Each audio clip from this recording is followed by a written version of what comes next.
ये सूरतुल अनाम थी, इसकी ये आयत नंबर 96 थी। मफ़हूम तर्जुमा है, शुरू अल्लाह के नाम से जो निहायत मेहरबान रहम वाला है। वही है जिसके हुक्म से सुबह को पो फटती है और उसी ने रात को सुकून का वक्त बनाया है और सूरज और चांद को एक हिसाब का पाबंद।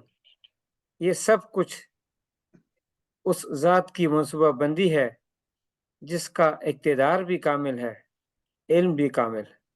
सदक़ल्लाहुल अज़ीम।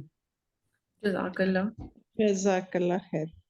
ये जी आज का वेबिनार है लेसन प्लानिंग के ऊपर और हमारी फैकल्टी मेंबर हैं डीएमई का पार्ट हैं डॉक्टर समारा और ये कर रही हैं मास्टर्स यूनिवर्सिटी ऑफ लाहौर से मेडिकल एजुकेशन के ऊपर ही एंड आई थिंक इनका अभी इम्तिहान हो जाना चाहिए। तो समारा Yes, ma'am. आपसे कुछ हम मुस्तफीद होना चाहते हैं, so you can take Thank over. you, ma'am. I'm very delighted to welcome you to today's webinar, Mastering on Lesson Planning. I am Dr. Samara Khan, speaker for today's webinar. Get ready for an insightful exploration of effective lesson planning strategies that will elevate your teaching experience.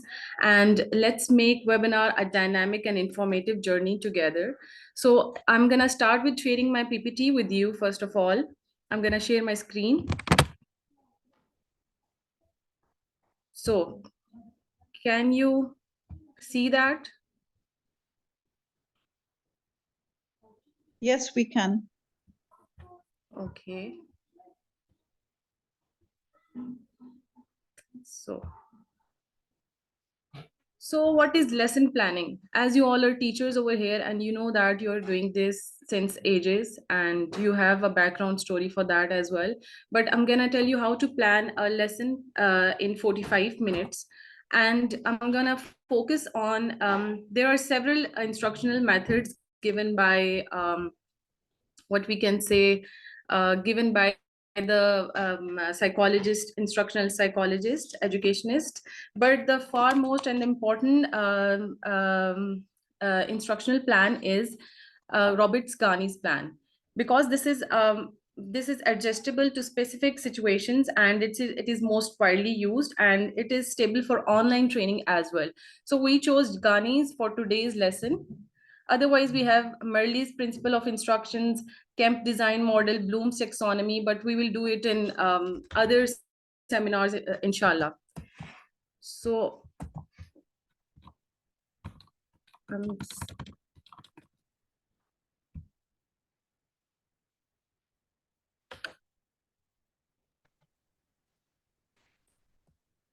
so what is this lecturing? gentleman? Sorry, this gentleman. This is pronounced Robert Ghani. शुरू में जब मैंने देखा, I called it Gagni. No, ma'am, it's Robert Ghani's. It's not Ghani, it's Ghanes. So what is lecturing? Lecturing remains the mainstay of the many universities courses and conference programs, and when done well, it can be extremely effective large group teaching technique. So we right now have STDs also, small group discussions and self-directed learnings, but still the main and the effective way of learning is lecturing till now. So tell me one thing, I'm gonna ask the audience about a question. Can you see this picture right now? Yes, Anyone ma'am. can reply.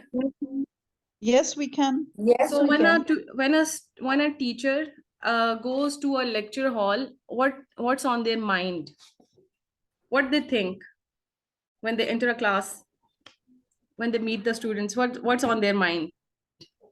They want to give their knowledge, convey the knowledge to the Yes, students, and they think the whether the knowledge, students would be able right? to understand or grasp it. Yes. So the thing is syllabus, what the content they're going to teach and what the data they want to transfer to the students. But students, they have different things on their mind. One is thinking about he's this and that. The other one is thinking about the weather. The nerdiest one might be thinking about the exam thing. So there are different aspects. Now look at this picture. What does this say? The teacher perspective is telling something about proper data he's giving, but the student, what he's only seeing this Friday exam, because this is the crucial thing for the student. So we have to assess the things, that which thing is important for the student and which thing is important, how it is important to convey the lecture. So lecture is a process by which the notes of the teacher become the notes of the student without passing through the minds of either. हमारे जो रटा system भी, इसमें भी यही होता है कि हम स्पेशली इन मेडिकल, हमारे जो बच्चे होते हैं, what ever we say they write it down, and वो बस उसको रटा मारने के लिए these are the key points, हमने बस ये याद करने हैं। इससे उनको कोई गर्ज नहीं है कि उनके दिमाग में वो चीज बैठ रही है या नहीं बैठ रही, उनको कॉन्सेप्ट समझ आ रहा है या नहीं आ रहा। So what a lecture should be. So first of all, when you go to a class, you have to tell them the aims and the objectives of the lecture. You have to give them the objectives, including the verbs, that at the end of the session you are going to able to, right now what I can say, that you're going to learn about the Ghani's 9 events. At the end of the session you will able to make a lesson plan for your lectures. So why do you do lectures? Lecture is a thing that compiles terms, concepts, interest into one thing and give it to your student. So lectures are very important because lectures in whole give you the idea of even the, it's not about only cognitive load, it's also about the skills, and each and everything includes in this. So what is this picture says? When you were in the situation of this life, do you remember any your outstanding teachers that you still remember, that वो आते थे तो उनकी class का मजा ही कुछ और था, वो समझ सही आती थी, ऐसे होते हैं ना? So do you Yes. guys remember anyone? Yes yes, बहुत सारे ऐसे थे जो अभी तक उनके नाम याद है और हमें शौक होता था उनकी क्लास में जाए। जी, तो उसमें कुछ खास तो होगा, कुछ स्पेशल होगा उस टीचर का।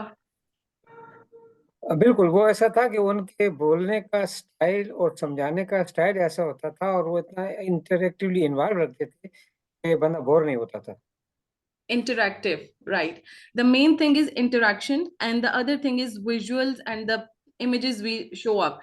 Like when I'm sharing this my lecture, I have mostly images out there. So what does this say?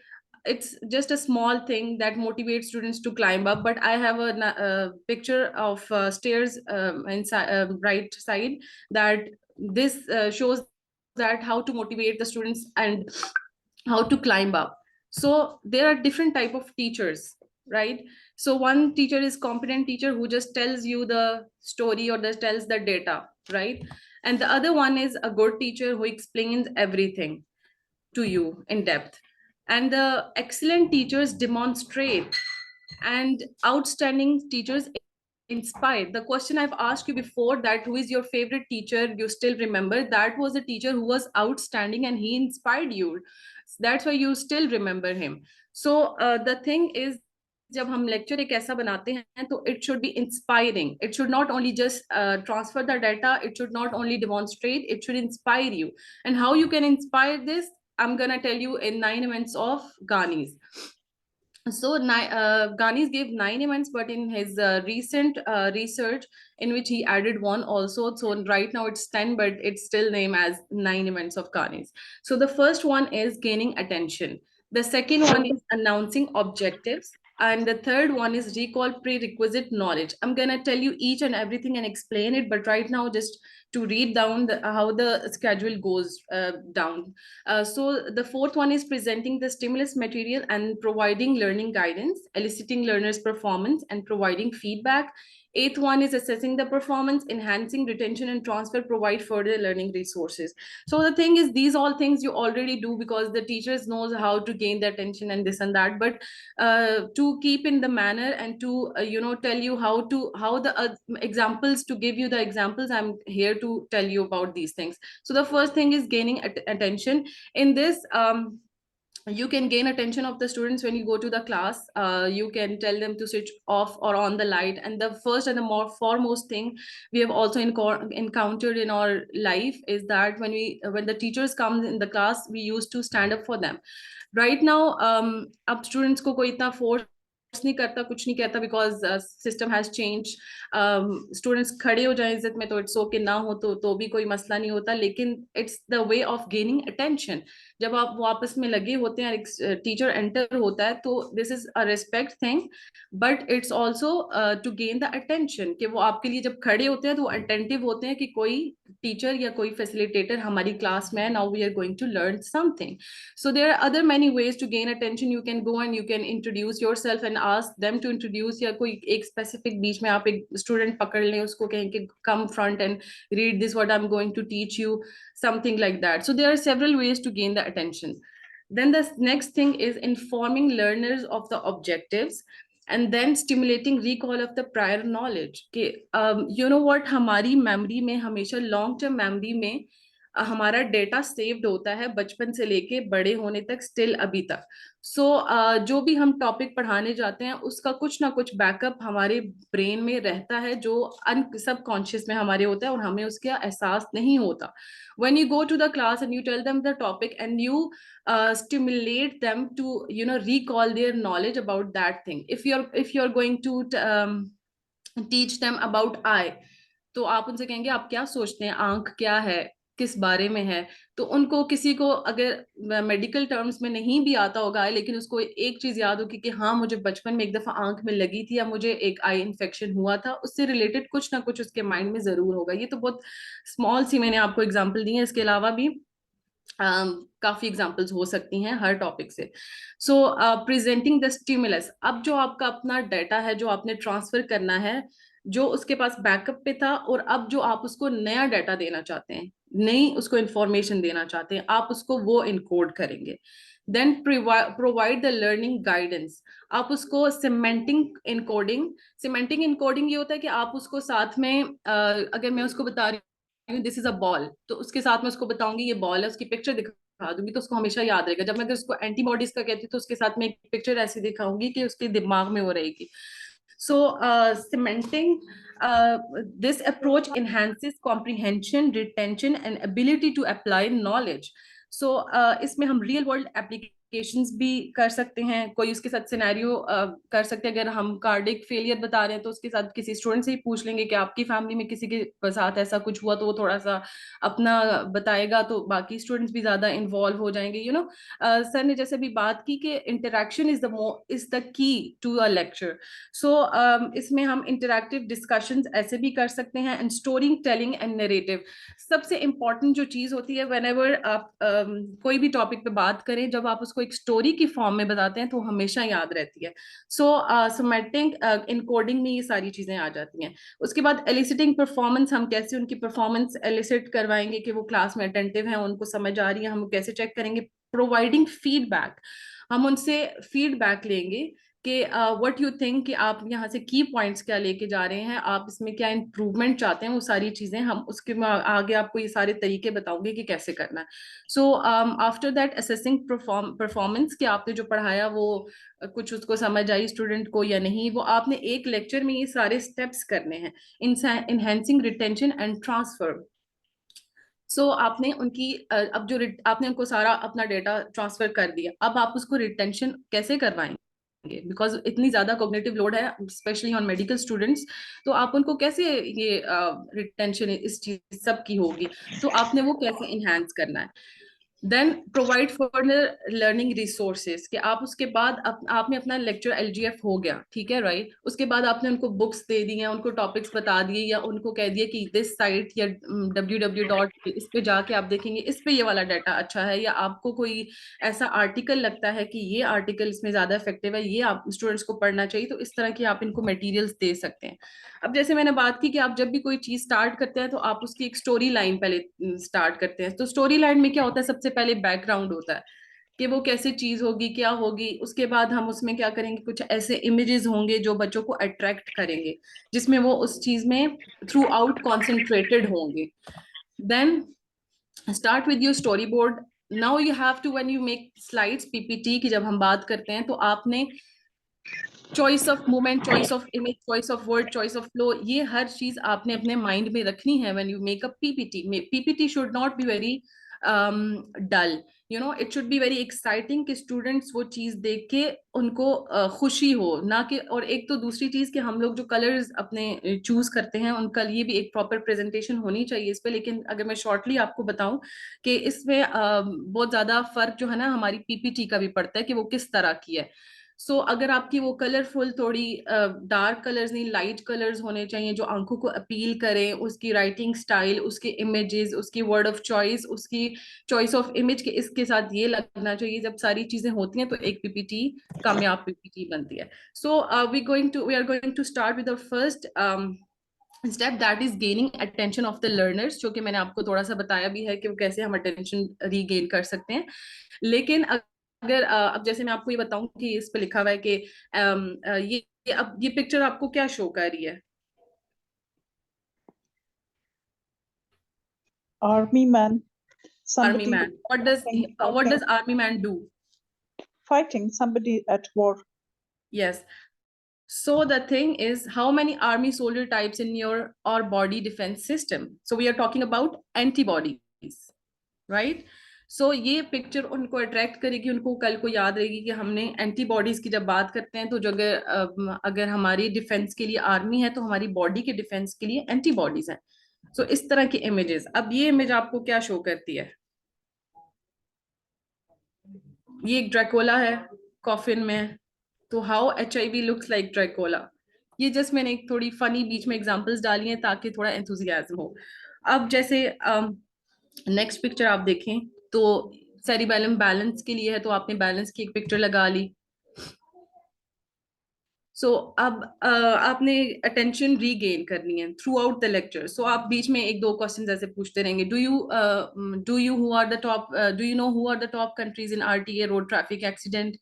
सो वो आपस में बच्चे आपस में डिस्कशन भी करेंगे, आपको जवाब भी देंगे। So the next thing is announce objectives so learners can expect what they are going to learn. जैसे मैंने आपको बताया कि at the end of the session you are going to plan a lesson for yourself, for your students, and you're going to know about the Ghani's 9 events. So these were my objectives. तो मैंने आपको start में ही बता दिया कि मेरे ये objectives हैं और at the end आपको ये चीज आनी चाहिए। तो जब आप students को भी बताएंगे तो वो यहाँ वहां बाकी चीजों पे फोकस नहीं करेंगे, वो अपने ऑब्जेक्टिव्स पे ही फोकस करेंगे, that this is the main thing और मुझे इस पे काम करना है। Then stimulate and recall of your prior knowledge. So जो भी आपकी, मैंने जैसे बताया कि हमारे लॉन्ग टर्म मेमोरी में, सबकॉन्शियस में हमारी मेमोरी स्टोर हो जाती है जो हम इवेंचुअली भूल जाते हैं, लेकिन व्हेन वी रिकॉल देम तो वो हमें याद भी आ जाती है। सो आपने क्या करना है, stimulate recall of the prior knowledge. अब आपने जो नॉलेज उनसे ले लिया उसके बाद आपने क्या करना है, present new content in mini lectures. अब इसमें क्या था, कंटेंट जो है वो अब बात आई है, जो हमारे लेक्चर्स होते हैं उसमें सारा सिर्फ कंटेंट ही होता है। अब इसमें क्या है कि कंटेंट ये बीच में है जब आपने, और ये हमें मुझे पढ़ाते हुए ऐसे ज्यादा टाइम लग रहा है, it takes only 5 minutes to 5 minutes maximum, कि आपने उसमें गेन अटेंशन भी कर ली, आपने उसमें रिकॉल नॉलेज भी कर लिया, ऑब्जेक्टिव्स भी बता दिए, उसके बाद अब आपका ये कंटेंट आ जाता है जो आपका मेन फोकस है। अब आपने जो कंटेंट है उसको ऐसे ड्राई फॉर्म में नहीं बताना कि ये ऐसे ये वैसे, आपने उसको सही प्रॉपर गिफ्ट रैप करके बताना है। कैसे? आपने जो जो बात है उसको ऑडियो में बताएं, उसकी वीडियो चलाएं, आप अपने पीपीटीज में उनकी वीडियोस रखें, उसमें रोल प्ले रखें। रोल प्ले में ऐसे कि आप एक सिनेरियो बता देंगे अपने स्टूडेंट्स को। मेरी अभी फर्स्ट ईयर एमबीबीएस के साथ फर्स्ट क्लास हुई थी, जिसमें हमने रोल प्ले करवाया था एम्पैथी और सिंपैथी पे। मैंने पहले उनको बता दिया कि ये एम्पैथी है और ये सिंपैथी है, अब आप लोग एक खुद सिनेरियो बनाएं। मैंने उनको एक दो एग्जांपल्स दिए और उसके बाद उनसे कहा कि आप नया कोई सिनेरियो जनरेट करके आए और आपस में 10 मिनट्स में उन दो उनके में ग्रुप्स डिवाइड किए, उनको दो ग्रुप्स बनाए और उन्होंने 10 मिनट में, क्योंकि स्टूडेंट्स बहुत क्रिएटिव होते हैं, उन्होंने 10 मिनट में इतने अच्छा रोल प्ले किया और आके वो खुद अपने स्टूडेंट्स को समझाना शुरू किया कि this is this and this is this. So role play बहुत इफेक्टिव चीज है, इसको जरूर इसमें इनकॉर्पोरेट करना चाहिए। अदरवाइज हम पिक्चर्स, ग्राफ, फोटो, इमेज, जो हमारे पास टेबल्स होते हैं, फ्लो चार्ट्स, वो तो हम ऐसे भी डालते ही हैं, लेकिन ये चीजें भी बहुत ज्यादा इनहेंस करती हैं, इजी कर देती हैं लर्निंग को। उसके अलावा स्मेल टच, अब स्मेल टच हम क्या कहते हैं, किस में होना चाहिए स्मेल टच? जिसमें जैसे कोई चीज आप उनको याद करवाना चाह रहे हैं, आपके एसटीडीज हैं, प्रैक्टिकल्स हैं, उसमें फॉर एग्जांपल अगर कोई स्पिरिट की, अगर डिटोल की बात करें तो वो एक स्मेल उसकी रह जाती है। अगर आप उसको कोई चीज ऐसे पढ़ा रहे हैं जिसकी स्मेल जरूरी है, आप उसको जज कर सकते हैं, तो आप उनको जरूर वो चीजें उनको स्मेल करवाएं, उनको टच करवाएं। अब जो प्रैक्टिकल्स होते हैं उसमें क्या चीज मेजर होती है कि मुझे आज तक याद है कि एट्रोपिन, और वो जब हमने किया था तो वो हमारे पास रैबिट्स आए थे, हमने उनको उठाया था, इंजेक्शन लगाया था, वो मुझे चीज याद है क्योंकि वो हमने एक प्रैक्टिस की थी, एक टच किया था उस चीज को, वो चीज हमें नजर आई थी। सो ये चीजें सारी बहुत ज्यादा मैटर करती हैं, इन सबको इनकॉर्पोरेट बीच में करना चाहिए। So provide learning guidance. अब इट डिपेंड्स कि आपके पास ऑडियंस कैसी है। अब you guys are doctors already, तो मैं आपको बीच में बेसिक लेक्चर्स की चीजें नहीं बता सकती कि वो आपको ऑलरेडी पता है कि ये मेरा कंटेंट होगा, ये इसको मैं ऐसे लेके चलूंगा, ये वाले बुलेट्स पॉइंट्स इंपॉर्टेंट है तो उसको मैं बुलेट्स में लिखूंगा। वो सब चीजें आपको ऑलरेडी आती हैं। सो मैंने आपको सिर्फ एक उसको कैजुअल करना, एक प्रॉपर तरीके से अलाइन करना बताया है। सो इसी तरह जब आप स्टूडेंट्स के साथ होते हैं तो आपने उनका माइंडसेट दिखना है कि वो किस तरह के स्टूडेंट्स हैं और वो किस तरह क्या चीज चाहते हैं। सो अगर फर्स्ट ईयर है तो उसको आप ज्यादा पोलाइटली और ज्यादा उस तरह उसको आप समझाएंगे, बहुत बेसिक लेवल से चीजें समझाएंगे, क्योंकि वो तो एक लेमैन से अभी डायरेक्ट फर्स्ट ईयर में है।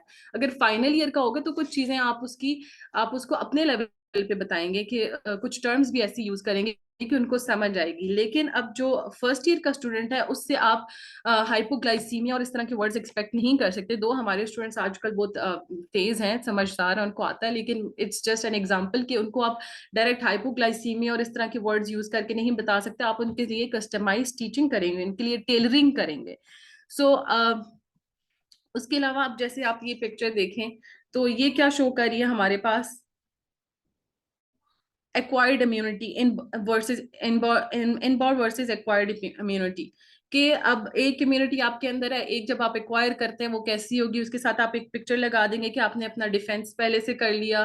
तो इस तरह की जब आप पिक्चर्स ऐड करते हैं वो याद रहता है। अब ये क्या है, डंप उठाने का एक ट्रक है, ठीक है, तो ये क्या शो करता है, मैक्रोफेजेस इन आवर बॉडी, कि हमारी बॉडी में मैक्रोफेजेस यही काम कर रहे हैं कि क्लीन कर देते हैं सब कुछ। सो इस तरह की एग्जांपल्स जो होती हैं। अब इम्यूनोग्लोबिन क्या है, फाइट कर रहे हैं। अच्छा, अब आपने अगर उनको बताया कि एंटीबॉडी का स्ट्रक्चर क्या है, तो एंटीबॉडी का स्ट्रक्चर ये है कि एक एंटीजन उसके साथ आके लगता है। सो इस तरह की आप बीच में अपनी एग्जांपल्स ऐड करेंगे। Then what we have is elicit learners performance to check their learning progress.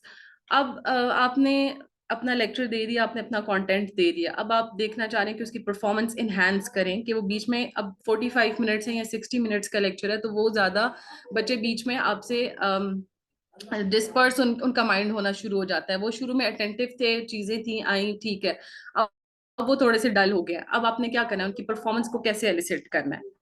तो परफॉर्मेंस के लिए आप क्या करेंगे, art of questioning. So there are different types of questions. इसके अलावा भी अगर हम हमारे जो कॉलेज में हमने ऑलरेडी कहूट और इस तरह ऑनलाइन टूल्स पे वर्कशॉप की है, सो आप सबको भी इसके बारे में आइडिया होगा, तो हम कहूट वगैरह भी इसमें ऐड कर सकते हैं कि वहां पे हम एक पोल लगा दें क्वेश्चन आंसर का, 20 सेकंड्स का या 1 मिनट का रख लें, 20 सेकंड्स उसमें एक को दे दें क्वेश्चन को, और स्टूडेंट से कहें कि रिप्लाई टू देम। और पोल का ये होता है कि जब आप पोल करते हैं क्वेश्चन को लिख के और उसके व्हाट्सएप ग्रुप में ही वो पोल उसको भेज दें और सब स्टूडेंट से कहें कि आप पोल करें। पोल इसलिए इजी होती है क्योंकि वो उनका नेम वगैरह सब कुछ नहीं आता, तो वो इजीली हर बच्चा कोशिश करता है कि मैं अपना आंसर आंसर करूं। सो Kahoot भी बहुत अच्छा है और वो भी इजी है।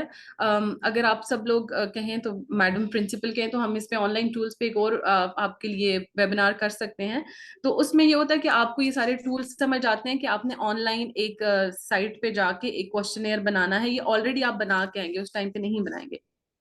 सो आपने सिर्फ अगर 2 मिनट भी उसको दे दिए और आप अपने स्टूडेंट्स को कहेंगे कि आप इस पे लॉग इन करके आएं और इसके आंसर्स करें, तो आपको वहीं पे समझ आना शुरू हो जाती है कि बच्चों को समझ आ रही है या नहीं, वो किस लेवल तक पहुंचे हैं, हम जो समझाना चाह रहे हैं वो उनको समझ आ रही है, उसका क्वेश्चन का वो आंसर दे पा रहे हैं, और कितने % क्लास को समझ आ रही है। अगर 50 से अबव है तो इट्स गुड, आप प्रोसीड करें आगे फर्दर। लेकिन अगर नहीं आ रही तो आप वहीं पे स्टॉप करेंगे।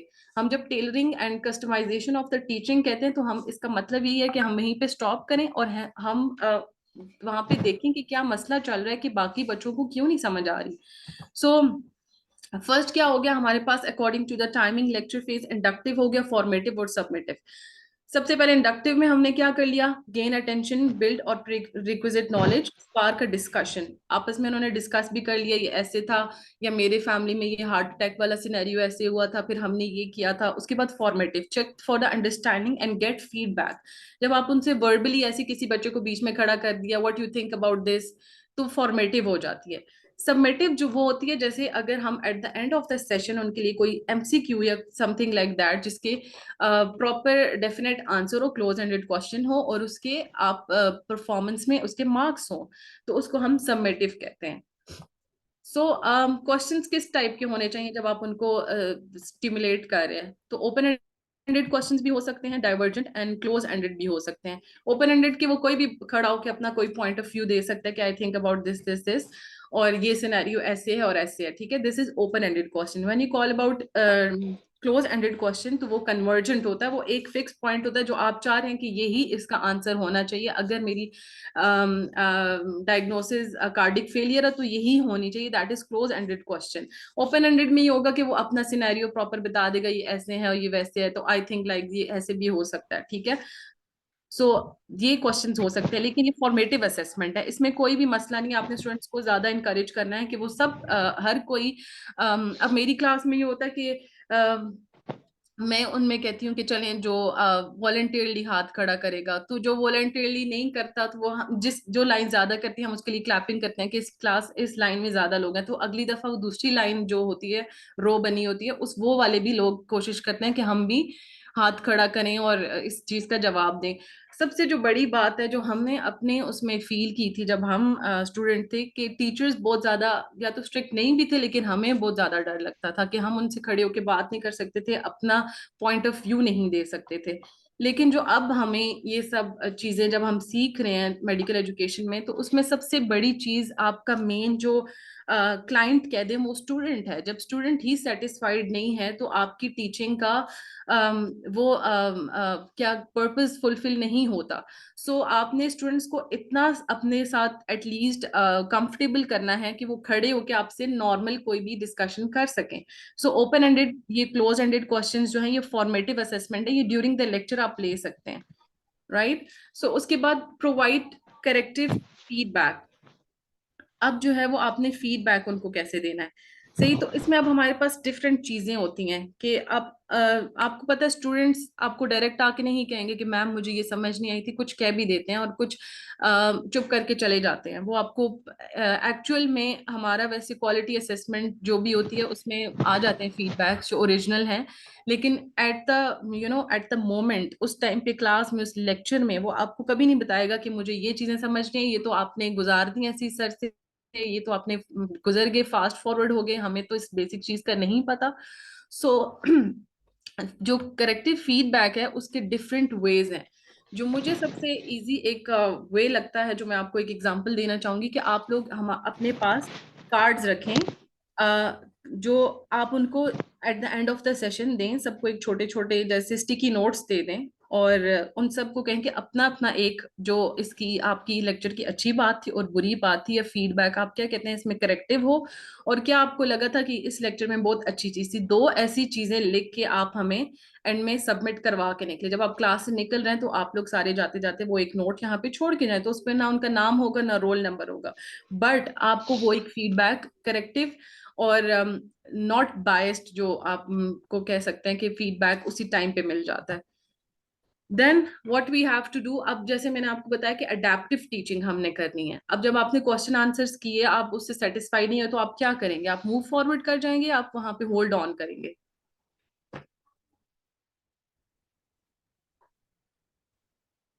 Anyone can answer.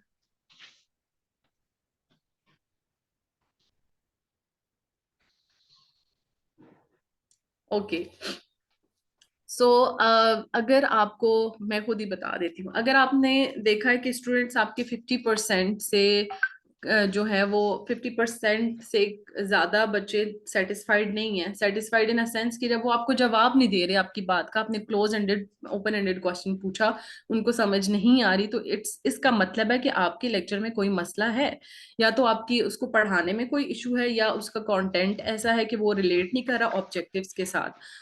सो आपने क्या करना है कि आपने वहीं पे स्टॉप कर देना है। स्टॉप इन अ सेंस कि आपने आगे नहीं जाना, ज्यादा मुश्किल लेवल पे नहीं जाना, आपने पहले पिछले पे ही रहना है और उस चीज को सॉल्व करना है कि आपने कहाँ पे मसला जा रहा है, आपने चीज को असेस करना है। देन अगर आपको लगता है कि 50 से ज्यादा जो है, जैसे ये येलो आप देख रहे हैं हमारी स्क्रीन पर, इसका मतलब है कि जब ज्यादातर स्टूडेंट्स को लगता है कि वो आपको आंसर्स उनके करेक्ट आ रहे हैं, तो आपने क्या करना है? Move forward. आपने फिर आगे अपने जो लेवल है वो इंक्रीज करते जाना है, राइट? अब देखें कि ये एक जो जगह है, अब ये इसमें एक सीनियर टीचर है और बिल्कुल छोटे बच्चे हैं, तो उनको वो डायरेक्ट ऐसे नहीं बताएगा कि प्रोपेलर जहाज है तो ऐसे है तो वैसे है, उनको बेसिक से बताएगा कि ऐसा जहाज है, इसको ऐसे उड़ाएंगे, इसमें पहले ऐसे बैठते हैं, उनको बेसिक से बताएगा। So this is a thing कि आपने अडेप्टिव टीचिंग करनी है। उसके बाद आपने द नेक्स्ट थिंग इज कि आपने एक टेस्ट के लिए वहां पे रुकना है। अब आपने अपना कंटेंट दे दिया, आपने इंटरेक्ट भी कर लिया, आपने बीच में असेसमेंट भी कर ली, अब आप क्या करेंगे? Assess learners performance. So you have 2 minutes to read it and reply me.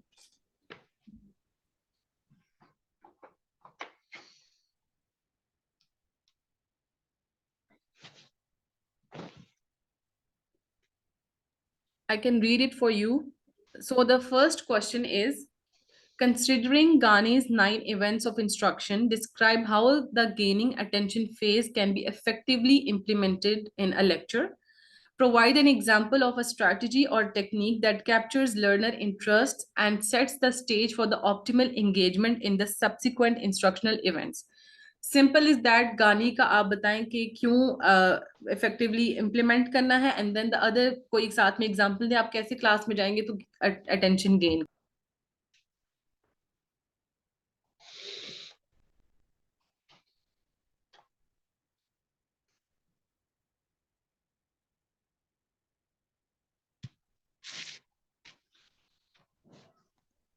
Ji Mother, is it a question to, sorry, Samara, is it a Yes, question ma'am, to? it's a question. You have to answer it.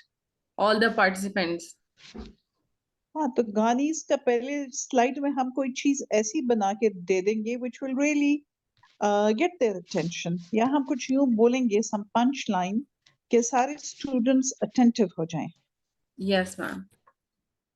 तो आपकी example है कि हम कोई ऐसी punch line उनको देंगे कि सब लोग अटेंटिव हो जाए। एनीवन हाँ एल्स? जी।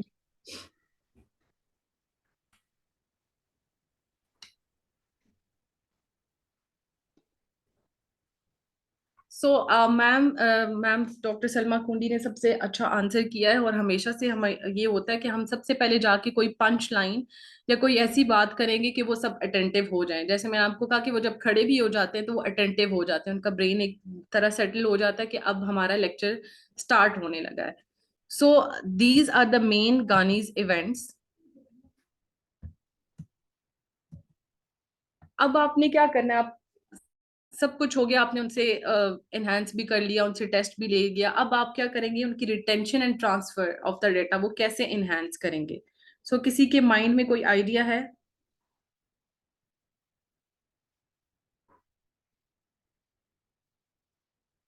सो Retention एनहांस, तो, यस मैम, sorry, retention तो repetition से ही होगा ना, memory जब कम एग्जैक्टली। होगी। तो उसके लिए Right. फिर यही है कि हम उन्हें कहें कल मैं क्वेश्चन पूछूंगी या मैं कल आपसे इसके ऊपर छोटा सा एग्जाम लूंगी 5 मिनट का, आपको MCQ दूंगी और something like that, so that they come back when they have read that. Yes, ma'am. You are very right. And the other thing is कि हम उस चीज को एक दफा रिपीट कर देंगे, पूरी चीज को नहीं, लेकिन हम किसी स्टूडेंट को बुला लिया, वॉलंटियरली बुला लें, या खुद उन जो स्टेप्स मेजर फोकस जो जिन चीज पे था हमारा, हम उसको रिपीट कर देंगे। अब जैसे मेरा पूरा लेक्चर था कि 9 इवेंट्स होने चाहिए और उसमें ये चीजें होनी चाहिए, तो मैंने एंड में एक और ये स्लाइड डाल दी जो उसको समराइज कर रही है कि फर्स्ट हो गया gaining attention, announcing objectives, recall prerequisite learning. So उसमें ये होता है कि वो अब पूरी आपने एक चीज 1 घंटे की कर ली, वो कहाँ कहाँ पे कोई आउट हो गया, किसको समझ नहीं आई, ये वो सब कुछ हो गया। अब एंड में जब आपने दोबारा से एक चीज वो दोबारा से एक्सप्लेन कर दी और उसकी एक थोड़ी सी समरी बयान कर दी, तो वो उन बच्चों को याद रहती है। अदर देन दैट, जैसे हमने बात की कि हम उनको साथ में कोई स्कॉलरी आर्टिकल्स या कोई यूट्यूब वीडियो लिंक या कोई और ऐसा लिंक जहाँ पे मैंने पढ़ा था, मैंने अपना लेक्चर बनाया था, तो मुझे लगा था कि ये वाला आर्टिकल, ये वाली साइट जो थी, इस पे बहुत अच्छा ये इस बारे में लिखा हुआ था और इजी लिखा हुआ था, मेरे स्टूडेंट्स को ये चीज आनी चाहिए, तो मैं उनको वो साथ में लिंक्स या वो चीजें भी साथ में दे दूंगी कि आप ये चीजें याद रखें।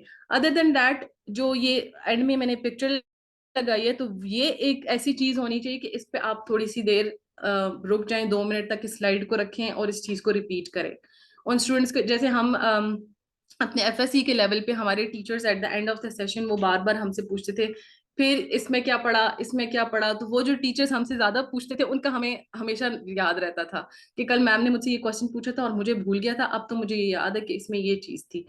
और इसी तरह ये होगा कि ये जो पिक्चर आपने एंड में एक समरी छोटी सी कर ली, मैंने पिक्चर लगाई है, लेकिन अगर आप में से कोई ऐसा हो कि मुझे समराइज कर दे कि हमने ये पार्ट्स पढ़े थे और इसमें ये चीजें होती हैं, तो उसके साथ ये होता है कि स्टूडेंट्स को इजीली दोबारा से वो रिकॉल हो जाती है, तो वो रिटेंशन उनके पास रहती है।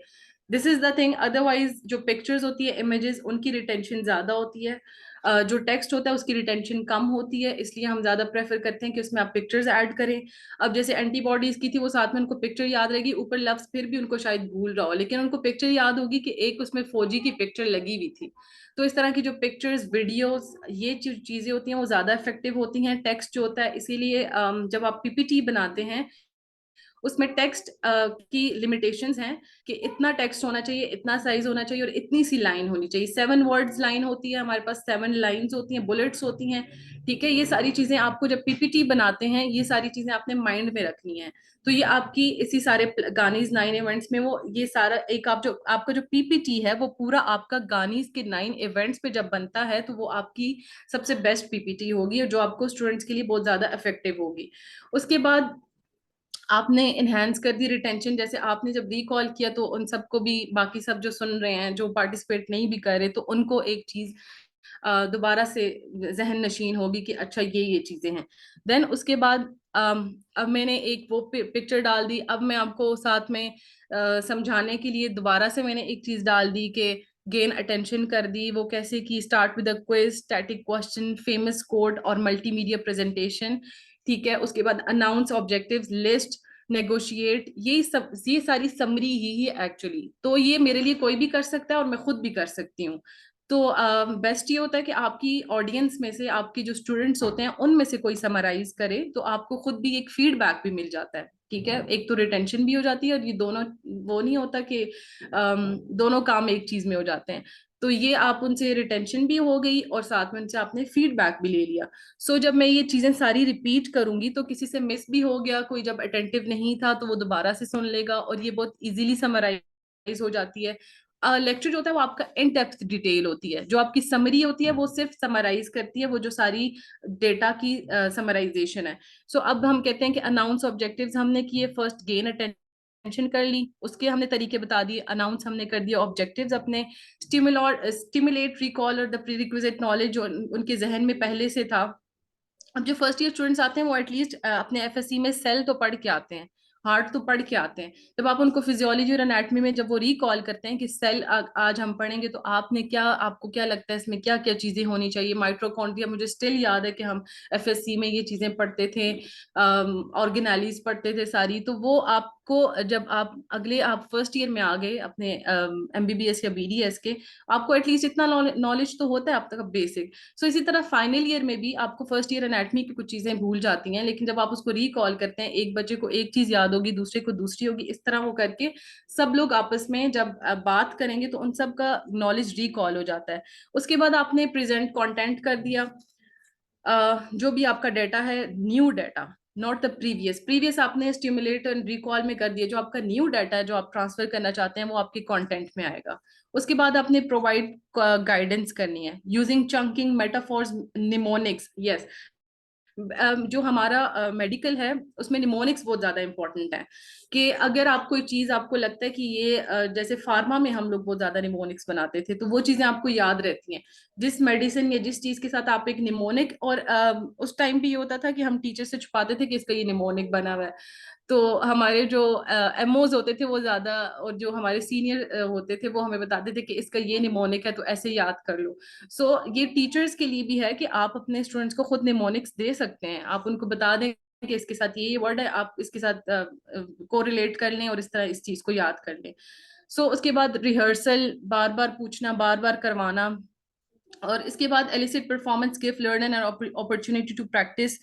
परफॉर्मेंस में आपने उनको डिफरेंट चीजें करवा दी, अगर रोल प्ले भी करवा दिया तो उनको वो चीज याद रहती है। उसके बाद provide feedback, offer comments about the students performance. जैसे मैंने आपको कहा कि आप उनसे एग्जिट कार्ड्स ले लें या उनसे कोई ऑनलाइन पोल करवा दें, क्योंकि वो हमारा थोड़ा ऑनलाइन का चीज इतनी इजीली नहीं होती, हमें एक आईटी स्पेशलिस्ट चाहिए होता है। इसलिए जो आपके नोट्स जिनकी मैं बात कर रही हूँ, कोई आप उनको छोटी सी पर्चियां बना के दे दें, कोई स्टिकी नोट्स दे दें या समथिंग लाइक दैट, कि आप इधर ही लिख के ये जाएं।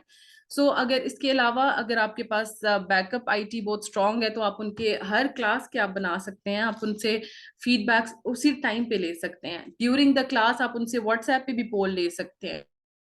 व्हाट्सएप ग्रुप में भी एक क्वेश्चन डाल दिया और पोल डाल दिया, आपको वहीं पे आंसर आ जाते हैं, तो आपका जो है वो फीडबैक वहीं पे आ जाता है। आप assess performance, checking learning progress as per the announce objectives. अब जो मैंने आपको शुरू में ऑब्जेक्टिव बताए थे उससे रिलेटेड फिर मैंने आपसे क्वेश्चन पूछ लिया, मैम ने बहुत अच्छा आंसर दिया, तो इसका मतलब है कोई वो चीज समझ आई है जो मैं इनको बताने की कोशिश कर रही थी। जो इस लेसन की जो मेन चीज थी, जो मेन पार्ट था, जो मैं चाहती थी कि इनको आना चाहिए, गानीज 9 इवेंट्स आने चाहिए, उसमें मैंने एक क्वेश्चन पूछा कि गेनिंग अटेंशन कैसे करेंगे, कोई तरीका बता दे, तो she knew already.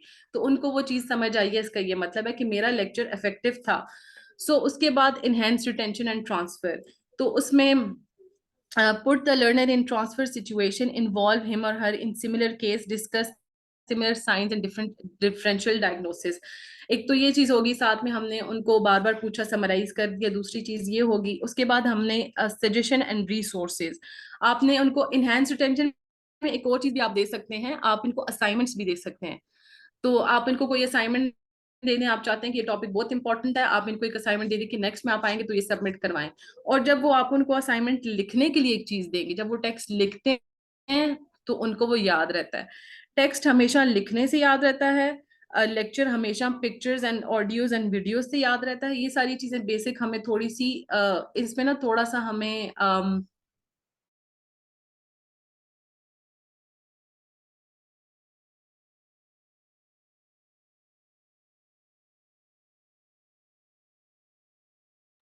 Samara, we can't hear you. आपका शायद म्यूट दब क्या है?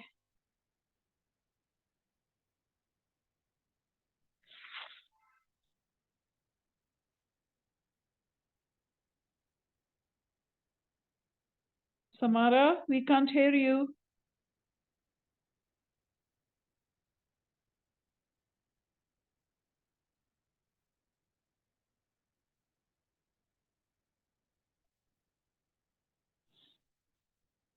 Samara, आपकी आवाज नहीं आ रही।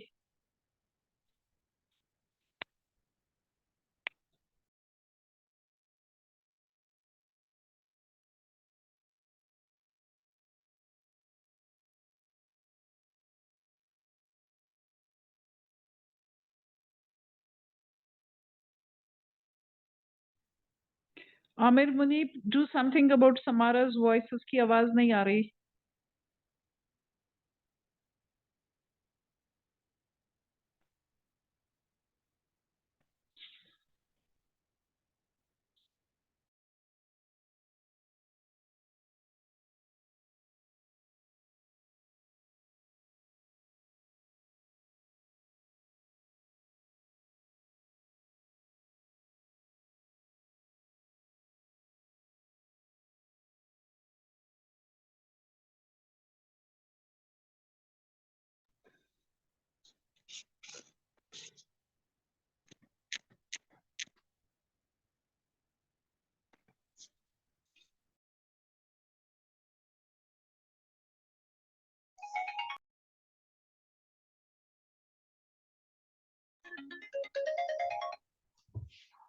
मैम डॉक्टर सुमारा कह रही हैं कि उनकी लाइट चली गई, वो आ जाएंगे अभी शॉर्टली। आमिर मुनीब, म्यूट किया है तुमने जूम मीटिंग. नहीं मैम, मैंने म्यूट नहीं किया है, कोई भी टेक्निकल इशू नहीं आ रहा। डॉक्टर सुमारा के अभी मैसेज आया कि उनकी लाइट चली गई है, वो अभी आ जाएंगे, वापस ज्वाइन कर रही हैं।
Hello, can anybody hear me?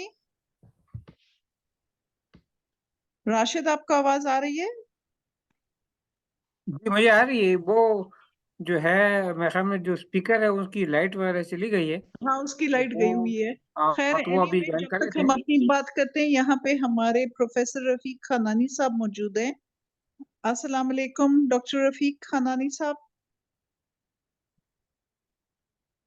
I saw him previously anyway. चले राशिद, आप लोग जो अभी स्लाइड्स वगैरह बनाते हैं तो गानी इवेंट्स को मद्देनजर रखते हैं RMI में? नहीं बिल्कुल, ये चीज़ अच्छी, ये बहुत अच्छा टॉपिक आपने सेलेक्ट किया। ये मैं पर्सनली तो रखता हूँ और अपने जितने टीचर्स हैं उनको मेजॉरिटी को मैंने कहा हुआ है कि अपनी पीपीटीज वगैरह मुझे दिखाएं। और दूसरी बात ये कि हमारे यहाँ जो लेक्चर है उसकी रेशो जो है वो इतनी ज़्यादा नहीं है। दिन में से हमारे मैक्सिमम 2 एलजीएफ होते हैं, जो लेक्चर होते हैं पीपीटी, बाकी स्मॉल ग्रुप डिस्कशन और प्रैक्टिकल होती हैं। तो हमने लेक्चर्स बहुत ज़्यादा रखे ही नहीं हुए, क्योंकि वो ये 9 स्टेप्स फॉलो करके हर लेक्चर को तैयार करना पढ़ाना, ये फॉलो नहीं होते। और जब से ये हमारी जो यूनिवर्सिटी है केएमयू में ये एग्जामिनेशन सिस्टम चेंज हुआ है, तो स्टूडेंट्स को कोई इंटरेस्ट नहीं रही लर्निंग की। तो वो जितना आसपी सिस्टम एमसीक्यू सिस्टम से, तो वो स्टूडेंट्स को 1 घंटे के लेक्चर में चाहे आप ये सारे स्टेप्स कंप्लीट भी कर लें, वो अटेंटिव रखना बहुत मुश्किल हो जाता है। लेकिन जहाँ भी लेक्चर हैं होने इसी तरह चाहिए जिस तरह इन्होंने बताया। तो मेरे अपने पर्सनल लेक्चर्स तो होते हैं इस तरह। और दूसरा इसमें हम ऐड कर दें कि अगर आप इसमें क्लिनिकल केसेस ऐड करते हैं तो फिर स्टूडेंट्स की इंटरेस्ट बहुत ज़्यादा बढ़ जाती है। तो कोई भी जो उन्होंने कहा ना कि आप कोई दें, ट्रिगर दें उनको, कोई स्टिमुलेशन दें, तो इधर-उधर की ट्रिगर स्टिमुलेशन देने के बजाय कोई क्लिनिकल केस उनको बताएं। वो उनकी इंटरेस्ट रहती है, वो समझते हैं कि हम डॉक्टर हैं। मुझे याद है डॉक्टर नासिर, हमारे जो प्रिंसिपल साहब थे, फिजिशियन थे, तो जी। वो हमें पढ़ाते थे नॉट न्यूरोफिजियोलॉजी बट मेडिसिन में न्यूरोलॉजी. तो हाँ वो जो बिल्कुल। पार्किंसनिज्म की गेट है, एक दफा क्लास में एंटर हुए, उस तरह चलते हुए हम सब हैरान परेशान उनको देख रहे थे. तो कहते हैं बिल्कुल व्हाट वाज दिस. मतलब वो खुद एक सीन डिपिक्ट किया करते थे. करते थे बिल्कुल इसी तरह। तो तो ये आज तक इंटरेस्ट मुझे फिर पार्किंसनिज्म नहीं भूलाना, बिकॉज ऑब्वियसली योर इंटरेस्टेड एक प्रोफेसर इस तरीके बिल्कुल से याद है, बिल्कुल लेके इसी आया तरह वो है पढ़ाते थे, दरवाजे से डायस तक। बिल्कुल इसी तरह पढ़ाते थे वो। और सिराज सर जो हेलो। थे वो, जी जी जी, हेलो जी यस, समारा फरमाएं। सॉरी वो लाइट जब चली गई थी एंड देन जनरेटर ऑन करने में 5 मिनट लगते हैं। It's all right. तो ma'am that was my last slide and I hope कि आप सबको थोड़ा सा गानीज इवेंट्स के बारे में समझ आ गई होगी। जी काफी आ गई है। आई थिंक यहाँ मेडिकल एजुकेशन के काफी लोग बैठे हैं, तो any questions please raise your hands participants.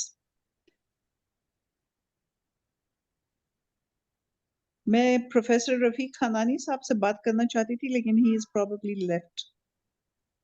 यहाँ ओके मायदा है, फातिमा है, do you want to add something? No one. चलें Samara, thank you for giving us your Sunday. Ma'am, it was a quite a good presentation, and I just want to add, Mashallah, Samara presented it very well. Thank you, Samara. Thank you so ये much doctor माहिदा। अगर कोई question नहीं है तो मैं medical education के हवाले से एक और चीज थोड़ी सी डिस्कस करना चाह रहा था, एसडीएल के बारे में। Yes sir sure. ये एसडीएल जो है, ये क्या हमारी जो रेगुलेटरी बॉडीज हैं, पीएमडीसी, केएमयू, क्या उनकी तरफ से कोई ऐसी पाबंदी है कि एसडीएल जो है वो डे के फर्स्ट आवर में या लास्ट आवर में नहीं होना चाहिए? मैंने ऐसी कोई बात सुनी है कि कुछ स्टूडेंट्स चले जाते हैं, ऐसी कोई लिमिटेशन है कोई medical education point of view से? नो सर, ऐसी कोई से एसटीएल हमारा, के जी जी यानी अगर जी हम सर बोलिए। डेली 8 से 2 तक उन्हें टीचिंग करते हैं और 2 से 3 तक एसडीएल रखते हैं, या 8 से यस 3 सर, तक हम टीचिंग करते हैं, 3 से 4 तक एसडीएल रखते हैं, तो रख सकते हैं ना?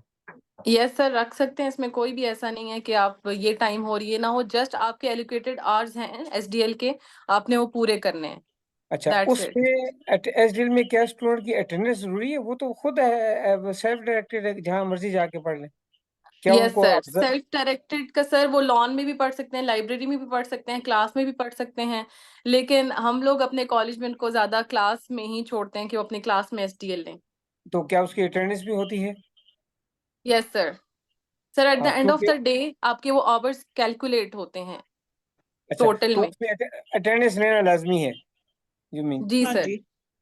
तो आपको लान में, लाइब्रेरी में, यहाँ पे जाके कौन अटेंडेंस उनकी लेगा? कौन उनकी पीछे फिरता रहेगा अटेंडेंस के लिए?